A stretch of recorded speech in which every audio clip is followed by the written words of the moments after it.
അനന്താംശജാതനായ സാക്ഷാൽ പതഞ്ജലി മഹർഷി വ്യാകരണ മഹാഭാഷ്യമുണ്ടാക്കി തൻ്റെ 1000 ശിഷ്യന്മാരെയും അടുക്കലിരുത്തി പറഞ്ഞുകൊടുത്ത് പഠിപ്പിച്ച് ഉരുവിടുവിച്ചുകൊണ്ടിരിക്കുമ്പോൾ ആ ശിഷ്യന്മാരിൽ ഒരാൾ അനുവാദം കൂടാതെ എണീറ്റ് പാഠശാലയിൽ നിന്നും പുറത്തേക്ക് പോയി. ശിഷ്യന്റെ ഈ ദുസ്വാതന്ത്ര്യ പ്രവൃത്തി മഹർഷിക്ക് ഒട്ടും രസിച്ചില്ല. അതിനാൽ അദ്ദേഹത്തിൻ്റെ ഹൃദയത്തിൽ പെട്ടെന്ന് കോപാഗ്നി ജ്വലിച്ചു. അദ്ദേഹം കോപത്തോടുകൂടി കണ്ണുകൾ മിഴിച്ച് ഒന്ന് നോക്കി. സമീപത്തിരുന്ന ശിഷ്യന്മാരെല്ലാം അദ്ദേഹത്തിൻ്റെ കോപാഗ്നിയിൽ ഭസ്മാവശേഷന്മാരായി ഭവിച്ചു. തൻ്റെ പ്രിയ ശിഷ്യന്മാരെല്ലാം നശിച്ചു പോയതിനെക്കുറിച്ച് ശുദ്ധാത്മാവായ തപോധനൻ്റെ ഹൃദയത്തിൽ പെട്ടെന്ന് അപാരമായ പശ്ചാത്താപമുണ്ടായി. ജനോപകാരാർത്ഥം താൻ ഉണ്ടാക്കിയ മഹാഭാഷ്യമെല്ലാം ഗ്രഹിച്ചവരായ ശിഷ്യന്മാരെല്ലാവരും നശിച്ചുപോയല്ലോ എന്ന് വിചാരിച്ച് മഹർഷി വിഷാദിച്ചുകൊണ്ടിരിക്കുമ്പോൾ മുമ്പ് പുറത്തേക്കിറങ്ങിപ്പോയ ശിഷ്യൻ വിവരമറിഞ്ഞ് അദ്ദേഹത്തിൻ്റെ അടുക്കൽ വന്ന്, "അല്ലയോ സ്വാമിൻ, അവിടുന്ന് ഒട്ടും വിഷാദിക്കേണ്ട. അവിടേക്ക് ശിഷ്യനായിട്ട് ഞാനുണ്ടല്ലോ. മഹാഭാഷ്യം മുഴുവനും എനിക്ക് ഹൃദിസ്ഥമായിട്ടുണ്ട്. ഞാൻ അതിനെ ജനോപകാരാർത്ഥം ശിഷ്യപരമ്പരയാ പ്രചരിച്ചുകൊള്ളാം" എന്ന് പറഞ്ഞു. അപ്പോൾ മഹർഷിയുടെ മനസ്സിൽ വീണ്ടും കോപാഗ്നി ജ്വലിക്കയാൽ, "എടാ ദ്രോഹി, നീ നിമിത്തമല്ലേ എൻ്റെ പ്രിയ ശിഷ്യന്മാരെല്ലാം നശിച്ചു പോയത്. അതിനാൽ നീയും ഭസ്മമായി പോകട്ടെ" എന്ന് ആ ശിഷ്യനെയും ശപിച്ചു ഭസ്മമാക്കി. പിന്നെയും മഹർഷിക്ക് വലിയ വിഷാദമായി. ശുദ്ധാത്മാക്കൾക്ക് കോപവും പശ്ചാത്താപവും പെട്ടെന്നുണ്ടാകുമല്ലോ. മഹർഷി പിന്നെയും അങ്ങനെ വിഷാദിച്ചുകൊണ്ടിരിക്കുമ്പോൾ ഒരു ഗന്ധർവൻ അദ്ദേഹത്തിൻ്റെ അടുക്കൽ വന്ന്, "അല്ലയോ ഭഗവാനെ, അവിടുന്ന് ഒട്ടും വിഷാദിക്കേണ്ട. അവിടേക്ക് പ്രിയ ശിഷ്യനായിട്ട് ഈ ഞാനുണ്ട്. ഞാനൊരു ഗന്ധർവനാണ്. ഞാൻ വളരെ കാലമായി ഈ ആശ്രമ സമീപത്തിങ്കൽ നിൽക്കുന്ന അശ്വത്ഥ വൃക്ഷത്തിന്മേലിരുന്നിരുന്നു. അവിടുന്ന് മഹാഭാഷ്യം ശിഷ്യന്മാർക്ക് ചൊല്ലിക്കൊടുക്കുന്നത് കേട്ടുകൊണ്ട് അതെല്ലാം ഞാൻ ഗ്രഹിച്ചിരിക്കുന്നു.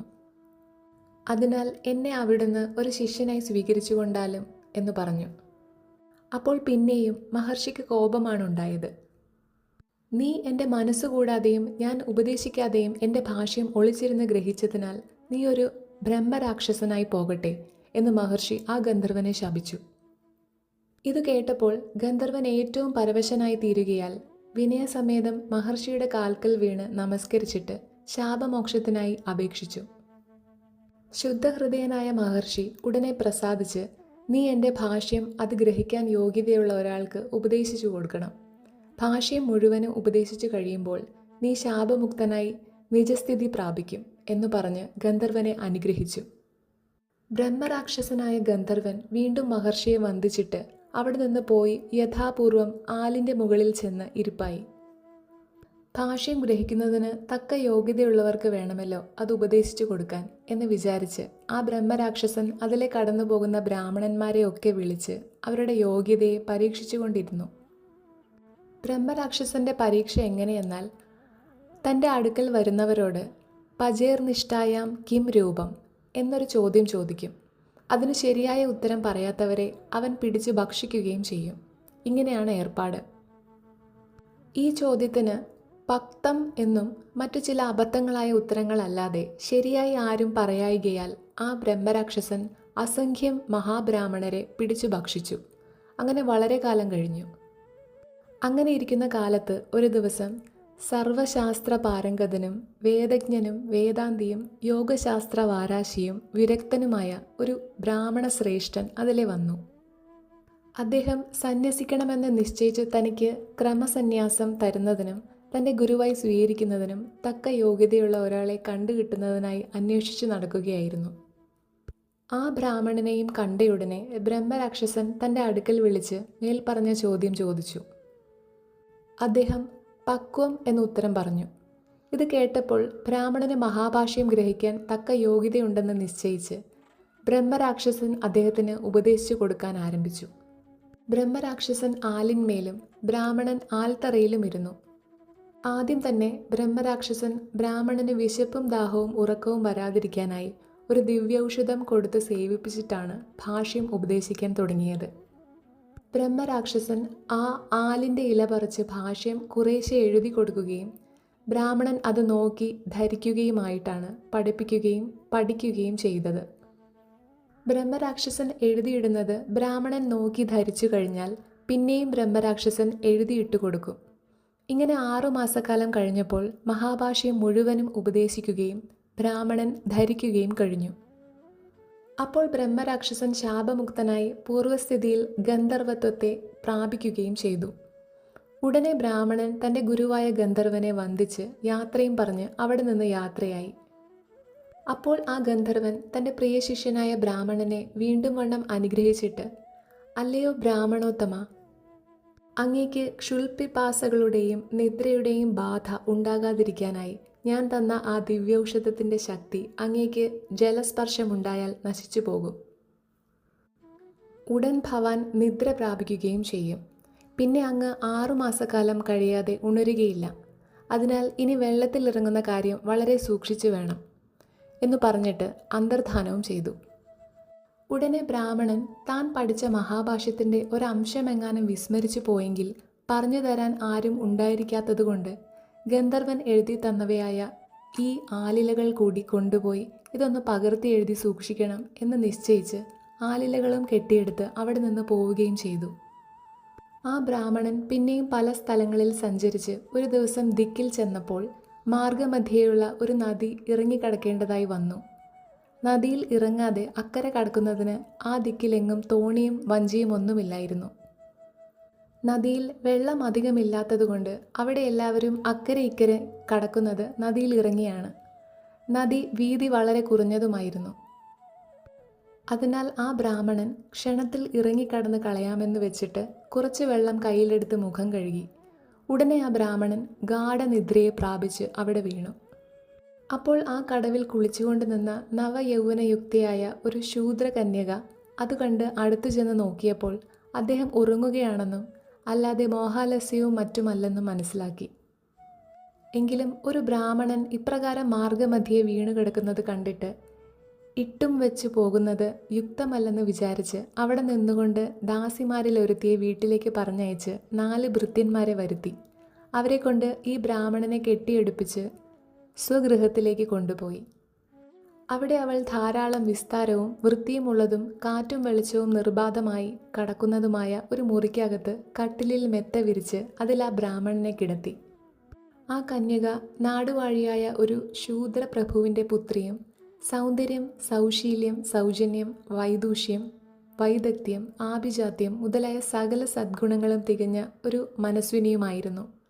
അവളുടെ വീട് ആ നദീതീരത്ത് തന്നെ വഴിക്കടുക്കലുമായിരുന്നു. ബ്രാഹ്മണൻ കുറച്ചുനേരം കഴിയുമ്പോൾ ഉണരുമെന്നായിരുന്നു ആ കന്യകയുടെ വിചാരം. അദ്ദേഹം നേരത്തോട് നേരമായിട്ടും ഉണരായികയാൽ ഇതെന്ത് കഥയാണെന്ന് വിചാരിച്ച് അവൾക്ക് വളരെ പരിഭ്രമമായി. ഉടനെ ഈ വിവരമെല്ലാം അവൾ അവളുടെ അച്ഛൻ്റെ അടുക്കൽ ചെന്ന് പറഞ്ഞു. പ്രഭു ഉടനെ വൈദ്യനെ വരുത്തി കാണിച്ചപ്പോൾ ഇദ്ദേഹത്തെ ബാധിച്ചിരിക്കുന്നത് നിദ്രയാണ്, അല്ലാതെ ഇതൊരു രോഗവും ബാധയും ഒന്നുമല്ല. എന്നാൽ നേരത്തോട് നേരമായിട്ടും ഇദ്ദേഹം ഉണരാതിരിക്കുന്നതിൻ്റെ കാരണം മനസ്സിലാകുന്നില്ല. എന്തായാലും ദിവസം തോറും 3 പ്രാവശ്യം വീതം അന്നലേപനം, അതായത് ചോറരച്ച് ദേഹമാസകലം തേക്കുക. ചെയ്തില്ലെങ്കിൽ താമസിയാതെ ഇദ്ദേഹം മരിച്ചു പോയേക്കാം. അന്നലേപനം ശരിയായി ചെയ്തുകൊണ്ടിരുന്നാൽ ഇദ്ദേഹം എത്ര നാൾ ഉണരാതിരുന്നാലും യാതൊരു തരക്കേടും വരുന്നതല്ല. എന്നു മാത്രമല്ല, ഇദ്ദേഹം ഉണരുമ്പോൾ ഇദ്ദേഹത്തിന് ഭക്ഷണം കഴിക്കാതിരിക്കുന്നത് കൊണ്ടുള്ള ക്ഷീണം ഉണ്ടായിരിക്കുകയുമില്ല എന്ന് പറഞ്ഞ് വൈദ്യൻ പോയി. പിന്നെ ആ വൈദ്യൻ പറഞ്ഞതുപോലെയൊക്കെ ചെയ്തു. പ്രാണനെ രക്ഷിക്കുന്നതിന് മറ്റാരുമായാൽ ശരിയാവുകയില്ലെന്ന് വിചാരിച്ച് ശൂദ്രപ്രഭു തൻ്റെ പുത്രിയെ തന്നെ അതിന് നിയോഗിച്ചു. വൈദ്യവിധി പ്രകാരം പ്രാണനെ രക്ഷിക്കുന്നതിന് താൻ തന്നെ അല്ലാഞ്ഞാൽ ശരിയാവുകയില്ലെന്ന് വിചാരിച്ച് അതിനായി സ്വയമേവ സന്നദ്ധയായിരുന്ന ശൂദ്രകന്യകയ്ക്ക് പിതൃനിയോഗം കൂടി കിട്ടിയപ്പോഴേക്കും വളരെ സന്തോഷമായി.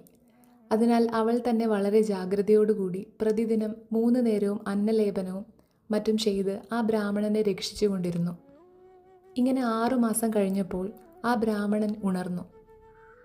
അപ്പോൾ അദ്ദേഹത്തിന് ഒന്നാമതുണ്ടായ വിചാരം തൻ്റെ ആലിലക്കെട്ടിനെ കുറിച്ചായിരുന്നു.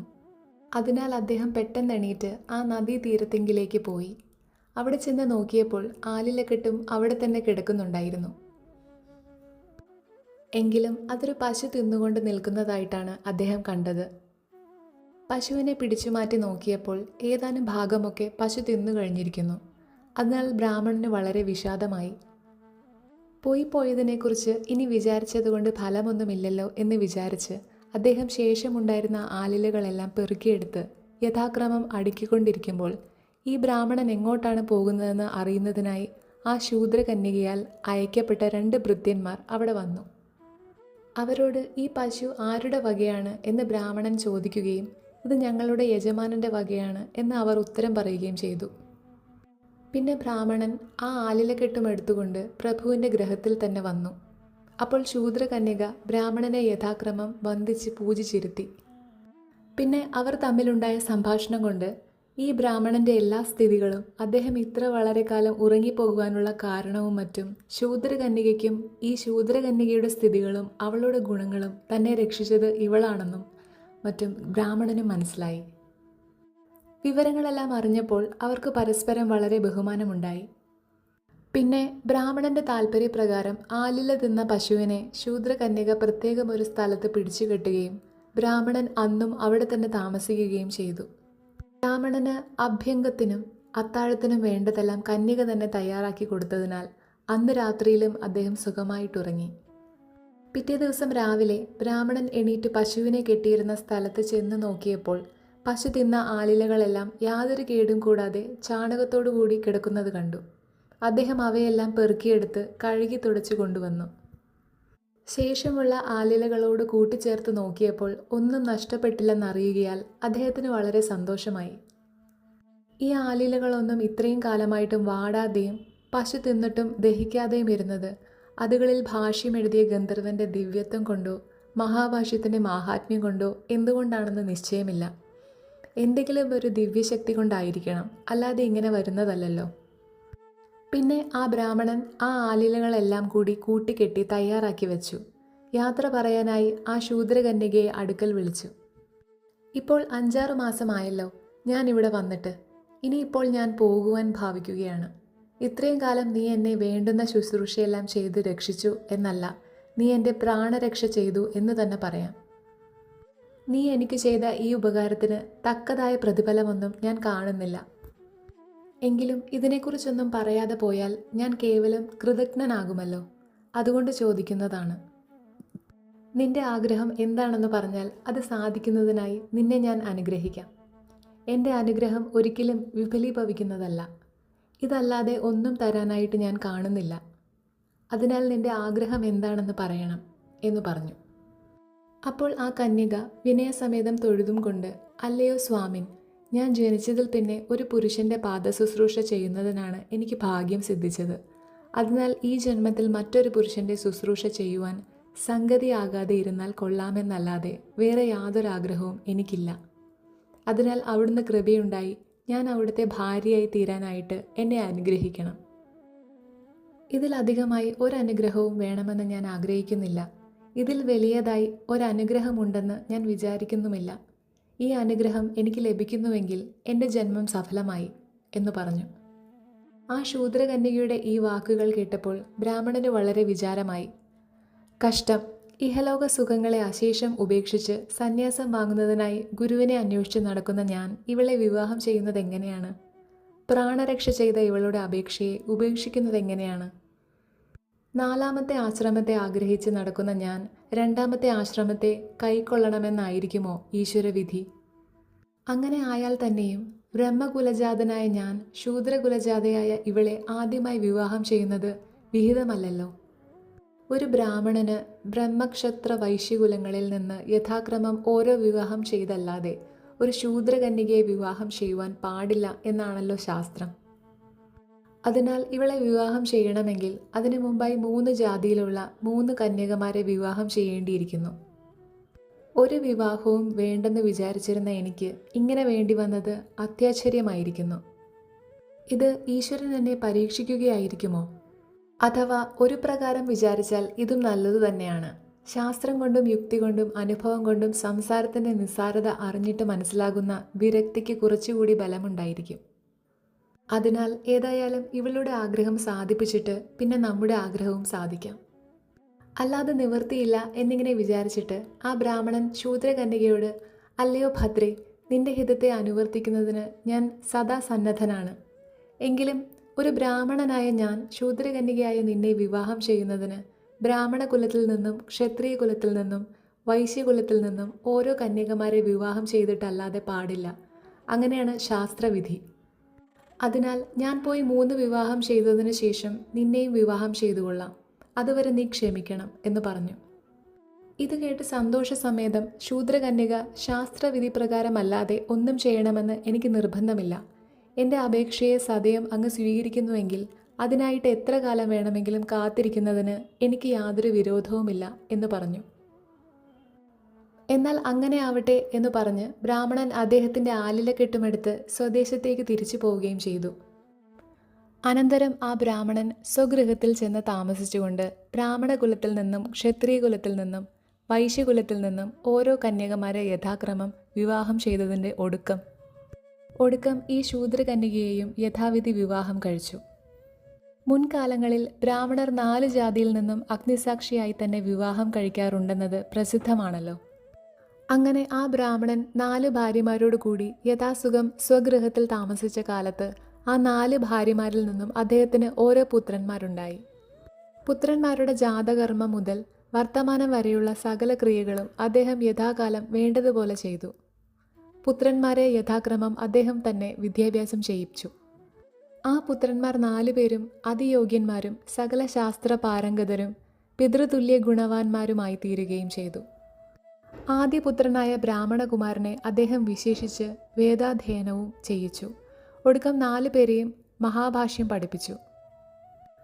എന്നാൽ 4-മത്തെ പുത്രൻ ശൂദ്രകുലജാതനും മഹാഭാഷ്യം വേദാംഗവുമാകിയാൽ ആ പുത്രനെ അഭിമുഖമായിരുന്നു ഭാഷ്യം പഠിപ്പിക്കുന്നത് വിഹിതമല്ലല്ലോ എന്ന് വിചാരിച്ച് അദ്ദേഹം ആ പുത്രനെ പ്രത്യേകിച്ച് ഒരു മറവുള്ള സ്ഥലത്തിരുത്തിയാണ് മഹാഭാഷ്യം ഉപദേശിച്ചു കൊടുത്തത്.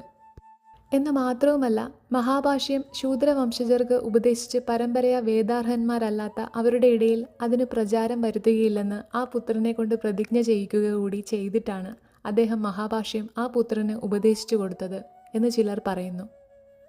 ഇങ്ങനെ പുത്രന്മാർ അതിയോഗ്യന്മാരും യൗവനയുക്തന്മാരുമായി തീർന്നതിൻ്റെ ശേഷം ആ ബ്രാഹ്മണൻ അവിടെ നിന്നും പോവുകയും ചെയ്തു. അദ്ദേഹം പല സ്ഥലങ്ങളിലും സഞ്ചരിച്ച് ഒടുക്കം ശ്രീകടവുപാദാചാര്യനിൽ നിന്ന് ക്രമസന്യാസത്തെ സ്വീകരിച്ചു. ബ്രഹ്മധ്യാനവും ചെയ്തുകൊണ്ട് ബദര്യാശ്രമത്തിങ്കൽ താമസിച്ചു. കേരളാചാര്യ ഗുരുവായ സാക്ഷാൽ കർത്താവായ ശ്രീ ശങ്കരാചാര്യ സ്വാമികളുടെ ഗോവിന്ദസ്വാമിയെക്കുറിച്ച് കേട്ടിട്ടില്ലാത്തവർ അധികമുണ്ടായിരിക്കാൻ ഇടയില്ലാത്തതിനാൽ യോഗീശ്വര ശിരോമണിയായ ഗോവിന്ദസ്വാമികൾ എന്ന് പറയപ്പെടുന്ന മഹാൻ ഈ ബ്രാഹ്മണോത്തമൻ തന്നെയാണെന്നുകൂടി പറഞ്ഞാൽ പിന്നെ അദ്ദേഹത്തിൻ്റെ യോഗ്യതയെക്കുറിച്ച് അധികം വിസ്തരിച്ചിട്ട് ആവശ്യമുണ്ടെന്ന് തോന്നുന്നില്ല. അപ്രകാരം തന്നെ അദ്ദേഹത്തിന് 4 ജാതിയിലുമായി ഭാര്യമാരുണ്ടായിരുന്നവരിൽ നിന്ന് ജനിച്ചവരായ 4 പുത്രന്മാരിൽ ബ്രാഹ്മണ സ്ത്രീയിൽ നിന്നും ജനിച്ച പുത്രൻ സാക്ഷാൽ വരരുചിയും, ക്ഷത്രിയ സ്ത്രീയിൽ നിന്ന് ജനിച്ച പുത്രൻ വിശ്വവിശ്രുതനായ വിക്രമാദിത്യ മഹാരാജാവും, വൈശ്യസ്ത്രീയിൽ നിന്ന് ജനിച്ച പുത്രൻ വിശ്വവിശ്രുതനായ വിക്രമാദിത്യ മന്ത്രിയെന്ന് പ്രസിദ്ധനായ ഭട്ടിയും, ശൂദ്രസ്ത്രീയിൽ നിന്ന് ജനിച്ച പുത്രൻ മഹാവിദ്വാനായ ഭർതൃഹരിയുമാണെന്നുള്ള വാസ്തവം കൂടി പറഞ്ഞാൽ പിന്നെ അവരുടെ യോഗ്യതകളെക്കുറിച്ച് പറഞ്ഞറിയിക്കേണ്ടവരായി അധികമാരും ഉണ്ടായിരിക്കാനിടയില്ല. പറയിപ്പറ്റുണ്ടായ പന്തിരുകുലത്തിൻ്റെ ആദ്യ പിതാവായ വരരുചിയെക്കുറിച്ചും അനേകം കഥകൾക്ക് വിഷയീഭൂതന്മാരായ വിക്രമാദിത്യ ഭട്ടികളെക്കുറിച്ചും കേട്ടിട്ടില്ലാത്തവർ കേവലം പാമരന്മാരുടെ ഇടയിൽ പോലും ആരും ഉണ്ടായിരിക്കാനിടയില്ല. ഭർതൃഹരിയുടെ ശതകത്രയം മലയാളത്തിലും തർജ്ജമ ചെയ്യപ്പെട്ടിട്ടുള്ളതിനാൽ അദ്ദേഹത്തെക്കുറിച്ചും പലരും അറിഞ്ഞിരിക്കാനിടയുണ്ട്. അതിവിദ്വാൻമാരും സംസ്കൃതത്തിൽ വ്യാകരണ സംബന്ധമായും മറ്റും അനേകം ഗ്രന്ഥങ്ങളുടെ നിർമ്മാതാക്കളുമായ ഇവർ സംസ്കൃത പണ്ഡിതന്മാരുടെ ഇടയിൽ ഇന്നും നിത്യപരിചിതന്മാരായിട്ടാണിരിക്കുന്നത്.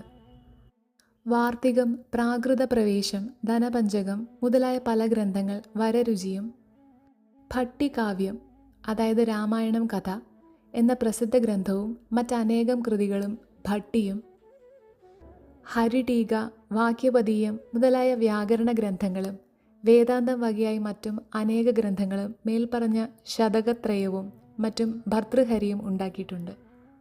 ഇപ്രകാരമുള്ള മഹാന്മാരുടെ മാംസശരീരം പോയിപ്പോയാലും അവരുടെ യശശരീരത്തിന് ലോകാവസാനം വരെ യാതൊരു ഹാനിയും സംഭവിക്കുകയില്ലെന്നുള്ളത് തീർച്ചയാണല്ലോ. മഹാഭാഷ്യത്തിൻ്റെ പ്രചാരത്തിന് കാരണഭൂതന്മാർ ഇവർ തന്നെയാണെന്നുള്ളതും പറയണമെന്നില്ലല്ലോ. മേൽപ്പറഞ്ഞ 4 മഹാന്മാരും അവരുടെ അച്ഛനായ ഗോവിന്ദസ്വാമികളുടെ അടുക്കൽ നിന്ന് മഹാഭാഷ്യം പഠിച്ചു കഴിഞ്ഞതിൻ്റെ ശേഷം അവർക്ക് ഭാഷ്യകർത്താവായ പതഞ്ജലി മഹർഷിയെ ഒന്ന് കണ്ടാൽ കൊള്ളാമെന്ന് അതികലശലായിട്ട് ഒരാഗ്രഹമുണ്ടായി. അതിനാൽ അവർ അന്വേഷിച്ചപ്പോൾ പതഞ്ജലി മഹർഷി അതിനു വളരെ മുമ്പ് തന്നെ സ്വർഗാരോഹണം ചെയ്തു കഴിഞ്ഞിരിക്കുന്നതായി അറിഞ്ഞു. അപ്പോൾ ഭർതൃഹരി ചൊല്ലിയതായ ഒരു ശ്ലോകം ഇവിടെ ചേർക്കുന്നു. അഹോ ഭാഷ്യമഹോ ഭാഷ്യമഹോ വയമഹോ വയം അദൃഷ്ടോസ്മാൻ ഗതസ്വർഗമകൃതാർത്ഥോ പതഞ്ജലി.